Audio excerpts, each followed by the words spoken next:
की, देवादेव घाटी आदिनाथ शांतिनाथ भगवान की, परम पूज्य आचार्य श्री उमा स्वामी जी महामुनि राज की, परम पूज्य गुरुनाम गुरुदेव आचार्य श्री विमल सागर जी सन्मति सागर जी महामुनि राज की, परम पूज्य गणाचार्य गुरुदेव श्री विराट सागर जी महामुनि राज की, परम पूज्य पुट्ट श्रवणाचार्य श्री विशुद्ध सागर जी महामुनि राज की।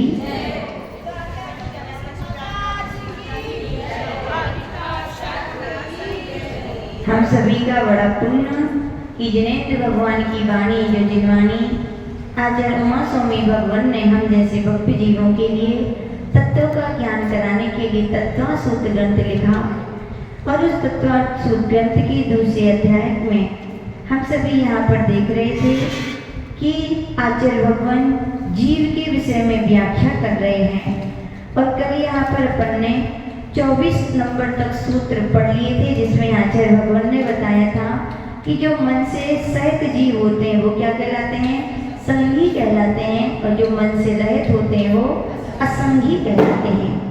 अब यहाँ पर शिष्य पूछ रहा है कि भगवान जब किसी का मरण हो जाता है तो एक शरीर को छोड़ करके व्यक्ति दूसरे शरीर को ग्रहण करने के लिए जब गमन करता है तो उसकी गति को क्या कहते हैं?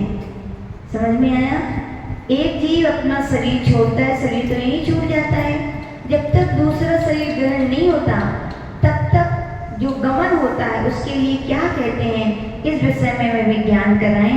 तो आचार्य भगवान इसके विषय के लिए ज्ञान कराने के लिए सूत्र दे रहे हैं। विग्रह गतौ कर्म योगा, विग्रह गतौ कर्म योगा। तो कह रहे हैं विग्रह गति में कर्म योग होता है। कौन सा योग होता है? कर्म योग। तो लिखिए अपनी कॉपी में विग्रह गति।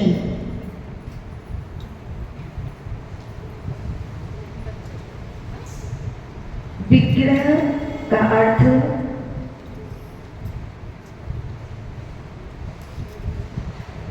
शरीर होता है।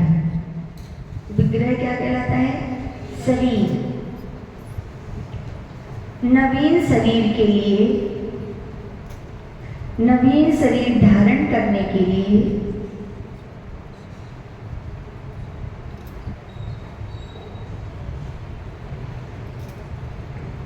मोड़े सहित, मोड़ होता है ना, मोड़ बोलते हैं टर्निंग पॉइंट, तो लेकिन मोड़े सहित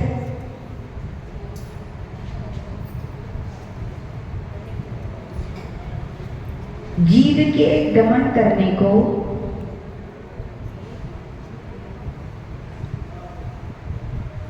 विग्रह गति कहते हैं।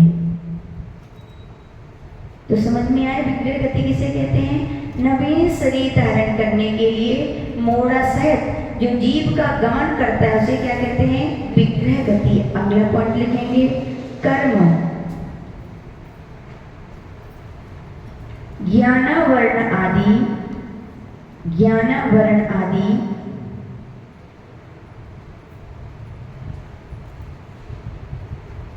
कर्मों के समूह को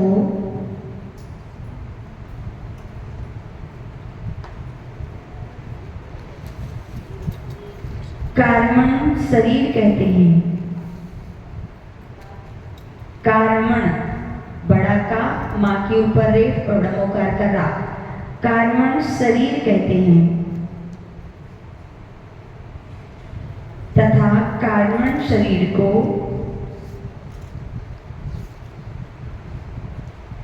कर्म कहते हैं।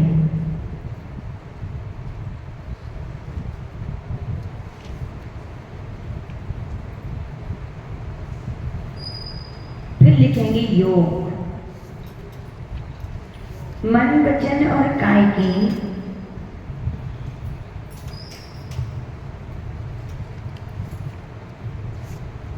मन, वचन और काय के निमित्त से होने वाले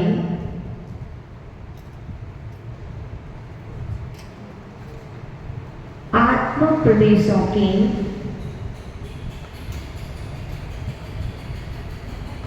हलन चलन को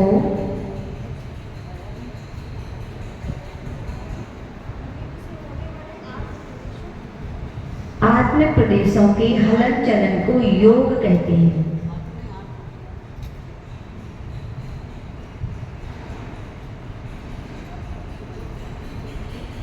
अगला पॉइंट, अर्थात कर्म के निमित्त से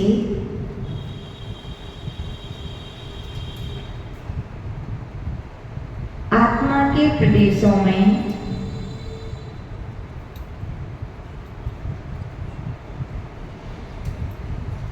जो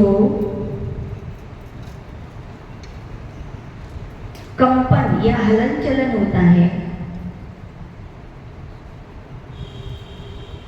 उसे कर्म योग कहते हैं।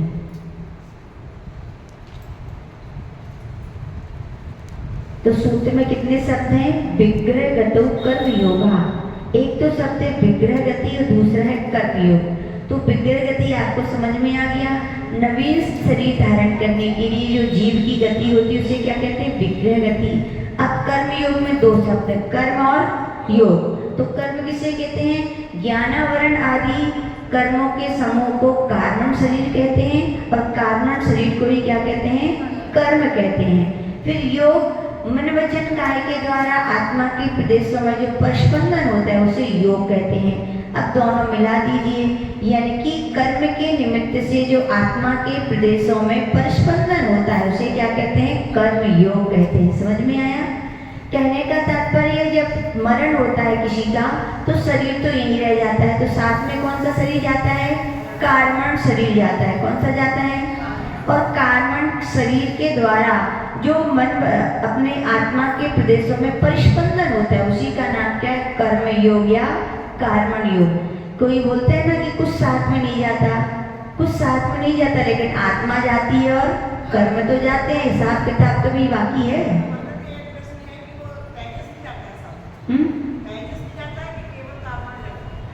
ते दोनों जाते हैं भी, आगे भी से आएगा क्योंकि वो अनादि संबंध है। आगे कहेंगे कार्बन के साथ तो तेजस फ्री में ही है वो। तो तेजस कौन कौन सा? कार्बन का योग। कौन सा का योग होता है? कार्बन का योग। यहाँ पर आचार्य भगवान कह रहे हैं कि विग्रह गति में कौन सा शरीर रहता है? केवल कार्बन शरीर रहता है और कार्बन शरीर को ही कर्म कहते हैं। अर्थात कर्म के यानी कर्म के निमित्त से या कहें कार्बन का योग के निमित्त से जो आत्मा के प्रदेशों में स्पंदन होता है उसे क्या कहते हैं? कर्म योग कहते हैं। तो सूत्र का अर्थ क्या हो गया? विग्रह गति में कौन सा योग होता है? कर्म योग। कर्म योग कहें या कार्बन का योग, क्या कहेंगे उसे? कर्म किसे कहते हैं? कार्बन शरीर को ही कर्म कहते हैं। तो कार्बन और शरीर को काय कहते हैं। कार्बन काय योग कहें या कर्म योग कहें, बात दोनों क्या है? एक सी। यानी कि विग्रह गति में कौन सा योग होता है? कार्बन काय योग भी कह सकते हैं और कर्म योग भी कह सकते हैं। तो समझ में आया? क्या समझ में आया? कि जब व्यक्ति का मरण होता है तो नया नवीन शरीर धारण करने के लिए जब वो गति करता है उस गति को विग्रह गति कहते हैं। और विग्रह गति में कौन सा योग होता है? कार्बन का योग। क्यों होता है? क्योंकि शरीर छूटा है लेकिन अभी कर्म थोड़ी छूटे हैं। कर्म तो कब छूटेंगे? जब मोक्ष होगा। क्या होगा? मोक्ष होगा। अभी अपना कर्म तो अपने साथ ही जाते हैं। बोलते हैं ना सब कुछ रह जाएगा लेकिन पुण्य पाप का लेखा जोखा सब साथ में जाएगा। कर्म पुण्य पाप का लेखा जोखा कौन करेगा? कर्म ही तो करेंगे, ठीक है ना। तो कर्म कार्बन का योग क्या है? ज्ञानावरण आदि 8 कर्मों के समूह का नाम क्या है? कार्बन शरीर है। तो कर्म तो साथ में जाते हैं, इसलिए कौन जाता है? कर्म योग। समझ में आया सूत्रकार? ठीक। अब शिष्य पूछ रहे भगवान कि जब ये जीव और पुद्गल गमन करते हैं, 6 द्रव्यों में कौन कौन सी द्रव्य गमन करती हैं? 6 द्रव्य कौन कौन सी हैं? जीव, पुद्गल, धर्म, अधर्म, आकाश, काल। 6 द्रव्यों में केवल जीव और पुद्गल ही गमन करते हैं। कौन करते हैं? बाकी 4 द्रव्य गमन नहीं करती हैं, स्थिर रहते हैं। तो शिष्य पूछ रहा है भगवान कि जो जीव और पुद्गलों जब गमन करते हैं तो कैसे गमन करते हैं? टेढ़े टेढ़े चले जाते हैं? कैसे चले जाते हैं? उनके क्रम क्या है? तो कह रहे हैं अनुश्रेणी गति अनुश्रेणी गति। तो यहाँ पर कह रहे हैं कि जीव और पुद्गलों का गमन अनुश्रेणी के अनुसार होता है। किसके अनुसार? श्रेणी के अनुसार। किसके अनुसार? विग्रह गति में आकाश प्रदेशों के अनुसार गमन होता है। लिखिए कॉपी में, श्रेणी के जीव और पुद्गलों का गमन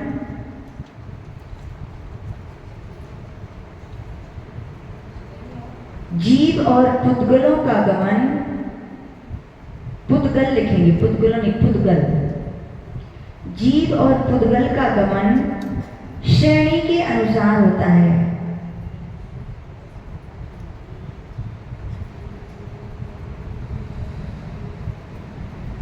अब लिखेंगे श्रेणी। लोक के मध्य से लेकर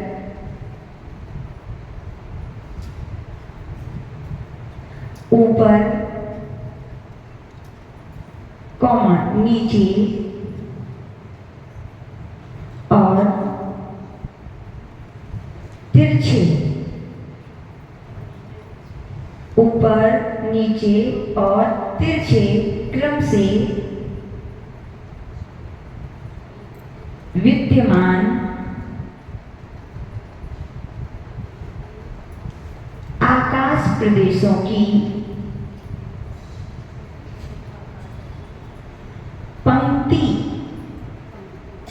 पंक्ति को श्रेणी कहते हैं।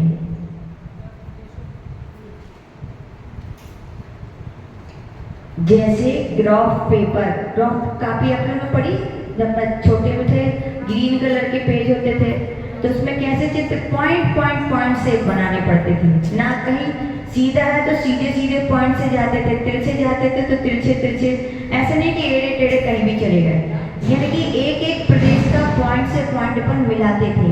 तो यहाँ पर वही लिखिए, जैसे ग्राफ पेपर अथवा वस्त्र में ताने बाने। कभी साड़ी बनते देखिए आप लोगों ने, कैसी होती है?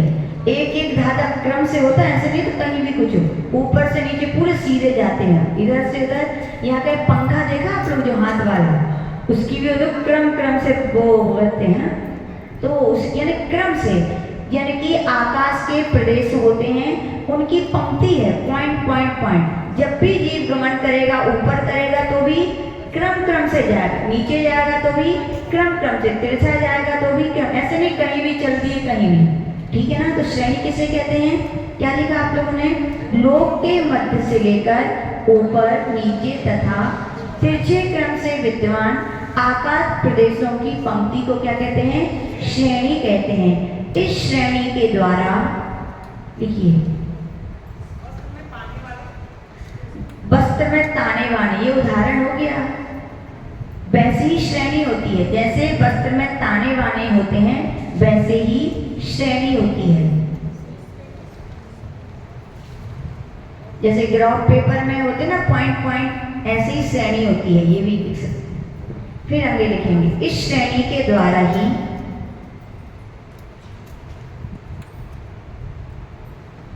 जीवों का गमन होता है।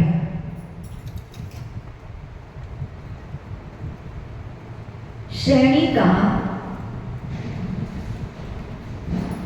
उल्लंघन करके गमन नहीं होता है। कोई सोचे कि इस वाले पॉइंट से सीधी छलांग लगा के हम अगले पॉइंट पर पहुंच जाए, तो ऐसा पूरे पॉइंट टू पॉइंट मिला के ही क्या होता है? गमन होता है। साड़ी भी बनती है तो ऐसे नहीं, तो इधर का धागा कहीं भी हो तो साड़ी तो बनी नहीं, पड़ी उलझ जाएगा। तो जैसे वहां पर ग्राफ कॉपी में पॉइंट टू पॉइंट वहां पर अपन बनाते थे, ऐसी श्रेणी में भी जब भी जीव गमन करता है, आकाश प्रदेश है ना, ये सब क्या है? खाली स्पेस, आकाश ही तो है ये। तो आकाश के यहाँ प्रदेश हैं, प्रदेशों में क्या उनकी पंक्तियां हैं। तो जब भी जीव गमन करेगा तो कैसे करेगा? श्रेणी के अनुसार करेगा, उसका उल्लंघन करके नहीं कि एक में आ गए अब सीधे चौथे में बने, पहला दूसरा तीसरा, ऐसे क्रम से ही वो क्या करता है? गमन करता है, क्रम का कभी उल्लंघन नहीं करता है। समझ में आ गया सूत्र का अर्थ? पहले कहा था कि जीव जीव का गमन होता है एक शरीर से दूसरे शरीर को धारण करने के लिए विग्रह गति कहलाती है। तो शिष्य ने पूछा विग्रह गति में कैसे गमन करता है, तो उन्होंने क्या कहा, अनुश्रेणी गति, यानी श्रेणी के अनुसार गमन करता है, श्रेणी का उल्लंघन करके कभी जीव गमन नहीं करता है। अब शिष्य पूछ रहा है कि भगवान, सिद्ध भगवान की कौन सी गति होती है बताइए।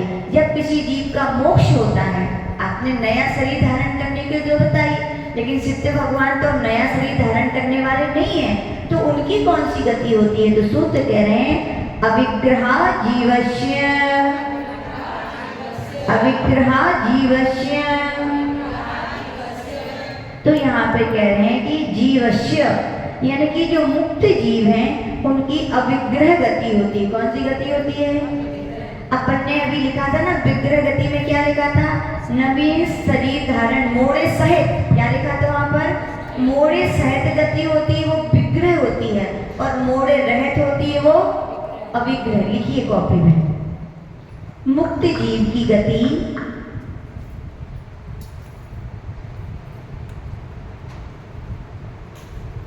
अविग्रह गति होती है, मुक्त जीवों की अविग्रह गति होती है।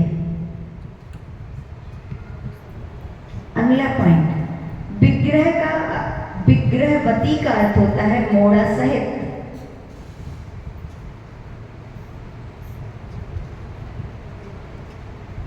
तथा अविग्रह का अर्थ होता है मोड़ा रहित। विग्रहवती का अर्थ होता है मोड़ा सहित और अविग्रहवती का अर्थ होता है मोड़ा रहित।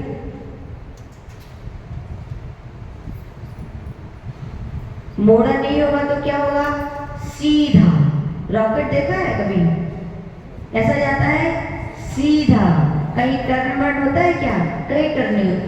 तो सिद्ध भगवान जैसे यहाँ से उन्हें मान लीजिए सम्मेद शिखर जी के पहाड़ पर उन्होंने योग विरोध किया, और 14वें स्थान में आ ई उ री ली, ये 5 रस होते हैं, इनको अपन बोलते हैं तो टाइम लगता है, लेकिन जल्दी से बोलने में जितना टाइम लगता है उतनी सी देर में वे भगवान 8 कर्मों को नष्ट करके सीधे अविग्रह गति से कहाँ पहुंच जाते हैं, सिद्धालय में पहुंच जाते। समझ में आया। विग्रहवती का अर्थ क्या है, मोड़ा सहित, मोड़ा सहित, और अविग्रह का अर्थ है मोड़ा। तो सिद्ध भगवान कैसे जाते हैं, सीधे मोड़ा रहित गति होती है उनकी, क्या होती है वो, सिद्ध भगवान की। समझ में आ गया। चलिए अगला सूत्र। शिष्य पूछ रहा है भगवान, आपने सिद्धों की, मुक्त जीवों की तो गति बता दी, लेकिन संसारी जीवों की कौन कौन सी गति होती है तो बताइए। तो कह रहे हैं विग्रहवती च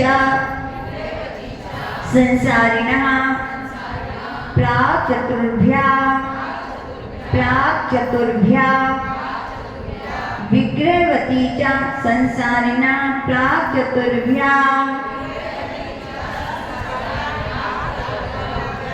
तो यहाँ पर कह रहे हैं संसारी जीवों की विग्रहवती होती है, यानी कि मोड़ा सहित होती है, चा से मोड़ा रहित यानी अविग्रह गति भी होती है, यानी विग्रह गति भी होती है और अविग्रह गति भी होती है। और यहाँ पर आचार्य भगवान बोल रहे हैं प्राक् चतुर्भ्या। प्राक् चतुर्भ्या का अर्थ आचार्य भगवान कह रहे हैं कि 4 समय से पहले पहले। कितने समय से पहले पहले, आप लोग ने सुना होगा, कई लोग बोलते हैं ना, किसी का एक्सीडेंट हो गया, क्या हो गया, तो पता नहीं उसकी छोटी उम्र में हो गया, किसी का 20-25 साल में, तो लोग क्या बोलते हैं, अरे भैया उस रास्ते से मत जाना, वहाँ उसकी आत्मा भटक रही होगी। क्या भटक रही होगी, बोलते हैं, डर जाते हैं। तो डरने की आवश्यकता नहीं है। संसार में रहकर जीव बिना शरीर के केवल कितने समय तक रह सकता है, 1, 2 और 3। चौथे समय में नियम से उसका कोई ना कोई शरीर धारण वो आत्मा कर लेती है। 4 समय से ज्यादा कोई बिना शरीर के भटकता, तो बोलते बरसों बरसों भटक रही है, तो ऐसी आत्मा भटकती नहीं है। बस और समय कितना छोटा होता है पता है, कितना छोटा होता है समय। एक बार अपन ने आँख की पलक झपकाई, कितना समय हो गया, असंख्यात समय। कितना समय, असंख्यात, अनकाउंटेबल समय, गिनती नहीं है। तो एक समय कितना छोटा होता होगा। इसीलिए कभी घबराना नहीं चाहिए कि भैया वो आत्मा भटक रही होगी। कोई आत्मा भटकती नहीं है, सीधा यहाँ तो व्यक्ति का मरण होता है, जब तक हम पता करते तब तक तो वहां जाके उनका पता नहीं जन्म भी हो जाता है, सब हो जाता है। अपन तो चेक ही नहीं कर पाते, डॉक्टर को बुलाते हैं, चेक करो ये करो, और वहां तो एक समय में क्या हो जाता है, वो एक समय में, 2 समय में या 3 समय में लगभग चौथे के पहले पहले वो क्या कर लेते, नया शरीर धारण कर लेते हैं। ठीक है, समझ में आया? लिखिए अर्थ। संसारी जीव की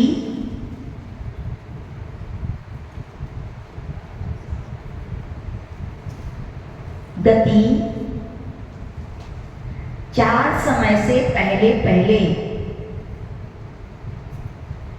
4 समय से पहले पहले यानी 1, 2 या 3 समय तक, 4 समय के पहले पहले ब्रैकेट में लिख सकते हैं, 1, 2, 3 समय तक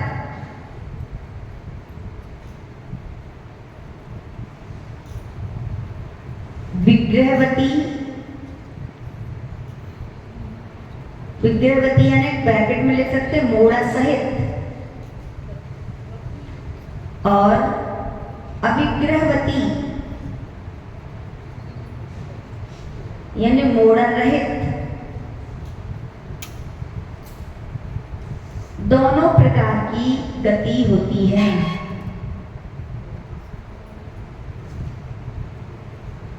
समझ में आ गया सूत्र का अर्थ? संसारी जीवों की कौन कौन सी गति होती है? दोनों, विग्रहवती भी होती है और अविग्रहवती। कब तक होती है ये गति? 4 समय के पहले पहले तक, यानी कितने समय? 1 समय, 2 समय, 3 समय। यानी किसी भी जीव का मरण हुआ तो बिना शरीर के वो कितने समय तक रह सकता है? केवल 1 समय, 2 समय, 3। इसके बाद नियम से वो क्या धारण कर लेगा? नया शरीर उसे धारण। इस सिद्धांत से अपने लिए डर भय होना चाहिए क्या? कभी नहीं। और यूं कहे ना तो 2.5 द्वीप में एक भी ऐसा क्षेत्र नहीं है जहाँ किसी का मरण ना हुआ हो, जहाँ किसी का जन्म ना हुआ। हर जगह क्या है? मरण क्षेत्र, शमशान है, और हर जगह क्या है? जन्म क्षेत्र है। पता नहीं आज अपन यहाँ पे मंदिर बना है, कितने पृथ्वी तो हमेशा रही है, कभी यहाँ शमशान भी रहा होगा, किसी का मरण भी रहा, यानी कि एक भी ऐसा क्षेत्र नहीं है जहाँ अपन ने जन्म ना किया और अपन ने मरण ना। तो फिर डरना चाहिए क्या? कभी नहीं डरना चाहिए। और ये भटकी मटकी आत्मा से तो कभी नहीं भटकना चाहिए। ये भैया आपने हाँ देखा है कमरे में कोई तो था तो उस रास्ते से गए थे और मिल जाए हाँ में हाँ मिलाने वाले। हाँ हमने भी देखा था, एक बार बताएं हम लोग झांसी में थे तो वहाँ पर नए कमरे में वहाँ पहुँचे, तो जब रात को सोते थे तो वहाँ दरवाजे पर एक पर्दा सा हिलता था, ऐसे लगता था कुछ हिल रहा है, कुछ हिल रहा है। तो हम लोग रोज देखते थे, लगता था कुछ तो है नहीं यहाँ, क्या हिल रहा है क्या हिल रहा है। 2-3 दिन हो गए, अब सब एक दूसरे से कह रहे थे कि क्या हिलता है, दिख तो कुछ नहीं रहा, हिल रहा है बस खाली। तो हम लोग ने भैया से कहा, तो उनने देखा तो बोले माता जी वो सामने वाले घर में पर्दा है ना उसकी परछाई पड़ रही, वो हिल रहा है। तो क्या भय का क्या हो जाता है, कई बार भूत माने बाकी भूत को भयंकर भूत तो होते हैं, लेकिन भयंकर देव भी फुर्सत में नहीं बैठे। जब मनुष्य लोग के व्यक्तियों को यहाँ पर समय नहीं है तो वे तो देव हैं, वे तो और ज्यादा बिजी हैं व्यर्थ में, जिनसे जिसका राग होता है तो ही भयंकर देव उन्हें परेशान कर दिया। किसी से द्वेष होता है तो व्यर्थ में कोई किसी को परेशान। 2.5 द्वीप में सुई की नोक के बराबर ऐसा स्थान नहीं जहाँ देव ना हो, हर जगह देव है, लेकिन परेशान करते हैं क्या सबको? सबको नहीं करते। किसको करते हैं? जिसका जिससे राग या द्वेष है। इसलिए सूत्र को सुनकर के कभी भी ये भटकी आत्माओं से अपन को घबराना नहीं चाहिए। सुख समझ में आ गया? अब शिष्य पूछ रहा है भगवान कि आपने कहा विग्रहवती भी गति होती है और अविग्रहवती भी होती है, तो विग्रहवती कौन सी गति होती है? तो लिखिए इसी सूत्र में लिखिए, विग्रहवती मोड़ा सहित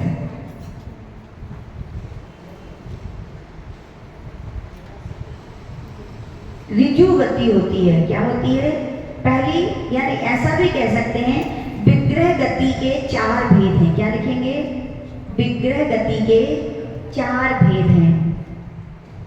पहला है ऋजु गति।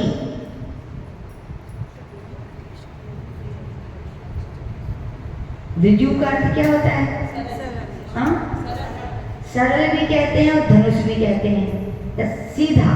देखिए, ऋजु गति, मोड़ा सहित सीधी गति को ऋजु गति कहते हैं।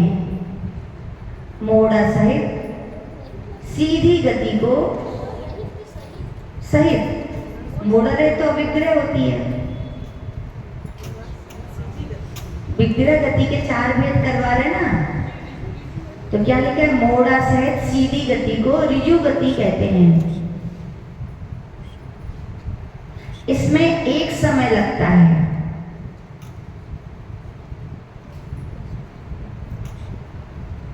सॉरी, मोड़ा रहित आएगा ना, मोड़ रहित, इसमें पुस्तक में मिस्टेक है, सही कर लीजिए। मोड़ रहित सीधी गति को ऋजु गति कहते हैं। इसमें एक समय लगता है।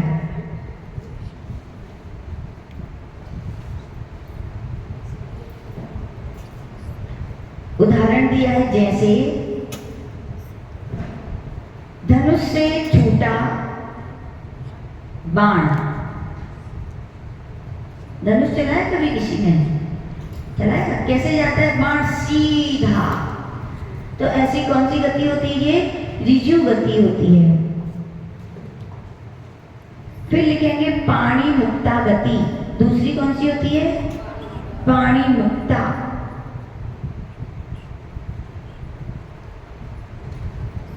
जिस गति में एक मोड़ा 2 समय लगते हैं, उसे पाणी मुक्ता गति कहते हैं।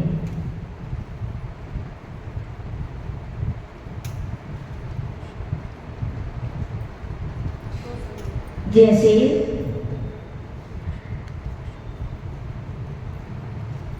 हाथ से छोड़े गए, हाथ से छोड़े गए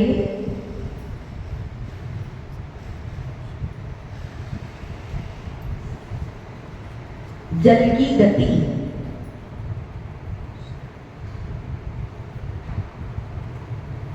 ऐसे जल गिरा हो तो कैसा जाएगा? पहले सीधा और फिर नीचे नीचे चला जाएगा। तो एक, और ये सीधा गया और टर्न हो गया, तो मोड़ा कितना आया? 1। ऐसे ये मोड़ा कितना आया? 1 मोड़ा है, लेकिन समय कितना लगा? 1 समय और 1 दूसरा समय। तो पाणी मुक्ता गति में क्या होता है? 1 मोड़ा होता है और 2 समय होते हैं। तीसरा, लांगलिका गति। लांगलिका, जिस गति में 2 मोड़ा 3 समय लगते हैं,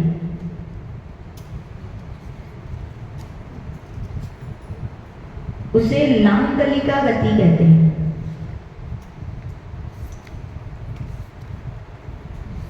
जैसे हल देखा कभी किसी ने? खेती वाला हल कैसे होता है? ऐसे और ऐसा। यह अपन हल जिसने ना देखा हो, लेकिन इंग्लिश कैपिटल का जेड बनाया आपने, जेड, क्या होगा? 1 इधर आए तो 1 मोड़ा और इधर गए तो कैसे बताएं? जेड बना आपने अपनी कॉपी में, देखो। हाँ, तो कितने मोड़ा हुए? 2 टर्निंग पॉइंट आए और 1 समय, 2 समय और तीसरा समय। ठीक है ना? ये उदाहरण सही है, जेड लिख लीजिए, इंग्लिश का जेड। या एम भी लिख सकते हैं, एम में भी 1, 2, 3, 4 हो गए, तो जेड ही ठीक है।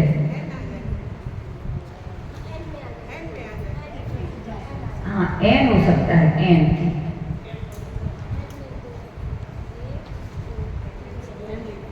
जेड लिख लीजिए, एन, ठीक है। चलिए, चौथी है गोमूत्रिका गति।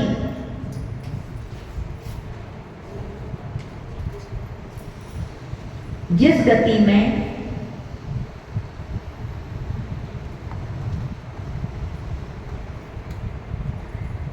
मोड़ा 4 समय लगते हैं।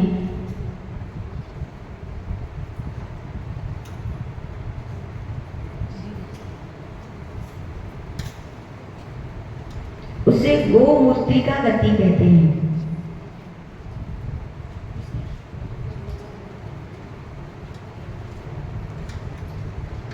गाय को देखा कभी लघु शंका करते हुए ऐसे ऐसे, तो उसको क्या बोलते हैं?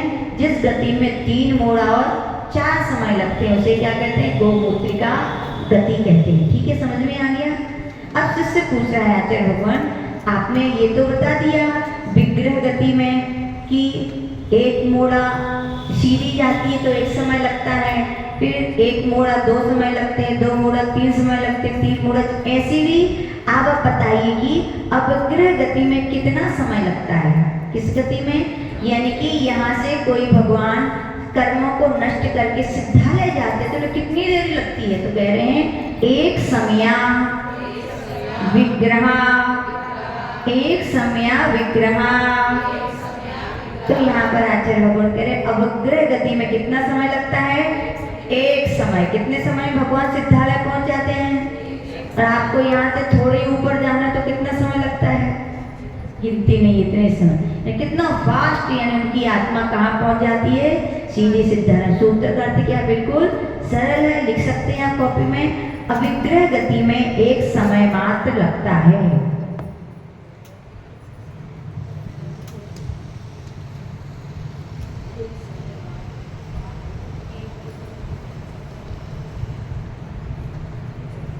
लिख लिया?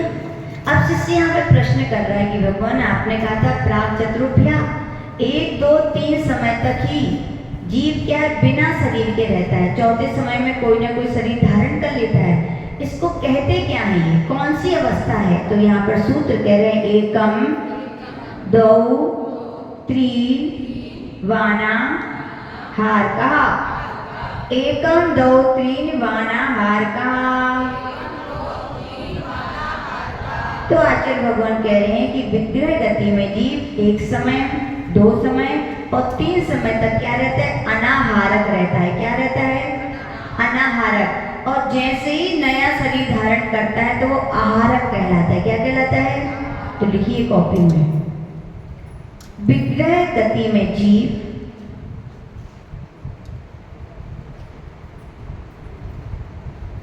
एक 2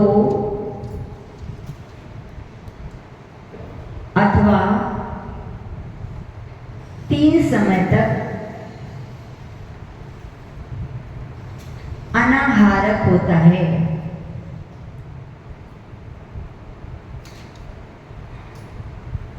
अब लिखिए आहारक।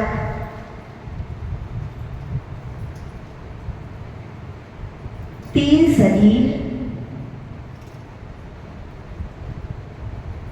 कौन कौन से लेने हैं? तो लिखिए ब्रैकेट में औदारिक, बैक्टीरियक, आहारक। ब्रैकेट बंद कर लेंगे। 3 शरीर एवं 6 पर्याप्तियों के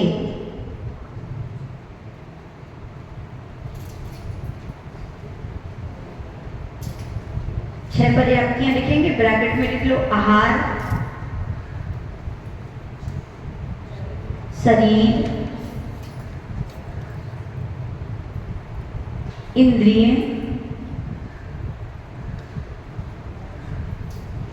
श्वासोच्छ्वास,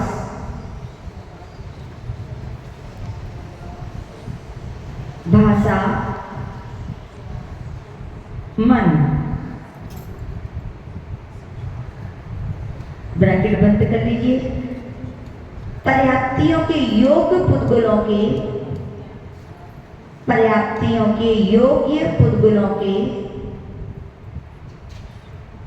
ग्रहण को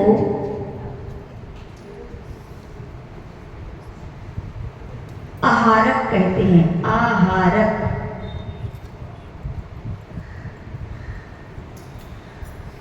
अब अनाहारक की परिभाषा बनाओगे तो क्या बनाओगे? 3 शरीर 6 पर्याप्तियों के योग पुद्गलों को ग्रहण ना करने को क्या कहते हैं? तो लिख लीजिए इस कॉपी में सीधा, 3 शरीर 6 पर्याप्तियों के योग्य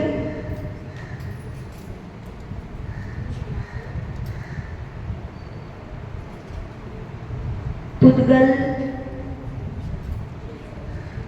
3 शरीर 6 पर्याप्तियों के योग्य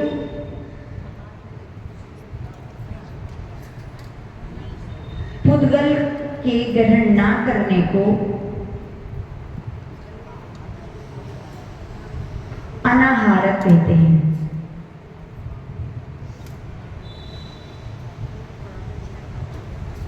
कहने का तात्पर्य विग्रह गति में जब जीव 1, 2, 3 समय तक रहता है तो वहां पर ना औदारिक शरीर होता है, ना व्याक्रियक होता है, ना आहारक होता है। उस समय कुछ नहीं होता, 6 पर्याप्तियां भी नहीं होती। लेकिन जैसे ही वो नया चौथे समय में पहुंचता है, नया शरीर धारण करता है, तो वो कोई 3 शरीर में से कोई ना एक शरीर हो जाएगा और 6 में से जितनी इंद्रिय जीव उसके योग उसकी पर्याप्तियां उसे प्राप्त हो जाती है। यानी कि जब 3 शरीर और 6 पर्याप्तियों के योग शरीर बनने लगता है तो क्या कहलाता है? वो आहारक कहलाता है। और 3 शरीर 6 पर्याप्तियों के योग पुद्गलों को जब वो ग्रहण नहीं करता, कब नहीं ग्रहण करता? जब वो विग्रह गति में होता है। कितने समय तक अनाहारक होता है? 1, 2, 3 समय तक। क्यों? क्योंकि वहां पर केवल कौन सा शरीर होता है? कार्मण शरीर होता है। कौन सा होता है? कार्मण शरीर में अनाहारक अवस्था रहती है और उसके बाद जब नया शरीर धारण करता है तो जीव क्या कहलाने लगता है? आहारक। कई लोग ऐसा ना समझे, जो आहार ग्रहण करे सो आहारक और जो उपवास करे सो अनाहारक। तो ऐसी परिभाषा अपने मन से ना बना लें। आहारक का अर्थ 3 पर्याप्तियों 3 शरीर 6 पर्याप्तियों के पुद्गलों को ग्रहण करना आहारक हो गया। और जब तक 3 शरीर 6 पर्याप्तियों के योग पुद्गल ग्रहण नहीं करता है तब तक जीव क्या कहलाता है? अनाहारक। अनाहारक कहाँ पर होता है? विग्रह गति में। कहाँ होता है जीव अनाहारक? और कितने समय तक होता है? बस। इसके बाद नियम से उसे नया शरीर प्राप्त हो जाता है। नया शरीर प्राप्त हुआ फिर वो क्या हो जाता है? आहारक कहलाने लगता है। तो समझ में आया कि नहीं आया? फिर से अपन रिपीटेशन कर लेते हैं। विग्रह गति का अर्थ होता है नवीन मरण के पश्चात नवीन शरीर धारण करने के लिए जो गति होती है वो कौन सी है? विग्रह गति है। और विग्रह गति में क्या होता है? तो शरीर तो यही छूट जाता है लेकिन कर्म जाते हैं।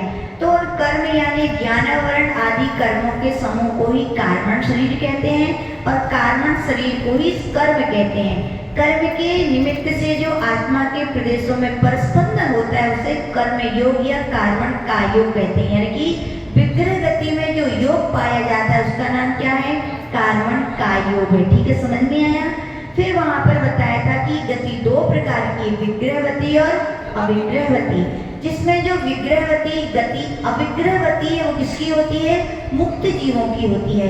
और विग्रहवती जो होती है वो संसारी की भी होती है और अविग्रहवती भी संसारी की, दोनों प्रकार की होती है। लेकिन कब कितने समय की होती है? 1, 2 प्राक चतुर्भ्यां 4 समय के पहले यानी 1, 2, 3 समय तक की वो गतियां होती हैं। फिर विग्रह गति के 4 भेद कर दिए अपन ने, ऋजु गति, पाणिमुक्ता, लांगलिका, गोमुक्तिका। फिर शिष्य ने पूछा कि भगवान अविग्रह गति में कितना समय लगता है सीधा जाने में? तो कितना समय लगता है? केवल 1 समय लगता है। फिर शिष्य पूछ रहा है भगवान कि आपने प्राक चतुर्भ्या कहा था, 1, 2, 3 समय तक जीव जब रहता है तो क्या कहलाता है? तो विग्रह गति में जब जीव 1, 2, 3 समय तक रहता है तो क्या कहलाता है? अनाहारक कहलाता है। और चौथे समय में जैसे ही वो शरीर धारण करने लगता है तो क्या हो जाता है? वो आहारक। यानी कि यदि किसी को मनुष्य बनना है तो उसके औदारिक शरीर की युग पुद्गल उसके शरीर बनाने के लिए अपने आप आने लगता है। किसी को देव बनना है तो वैक्रिक शरीर के युग पुद्गल परमाणु आने लगते हैं। और किन्हीं मुनि महाराज को आहारक शरीर बनाना है तो आहारक शरीर के युग पुद्गल परमाणु अपने आप क्या है? आने लगते हैं। तो इस प्रकार से अपन को ऐसा समझना चाहिए। जय बोले परम पूज्य गणाचार्य गुरुदेव विराट सागर।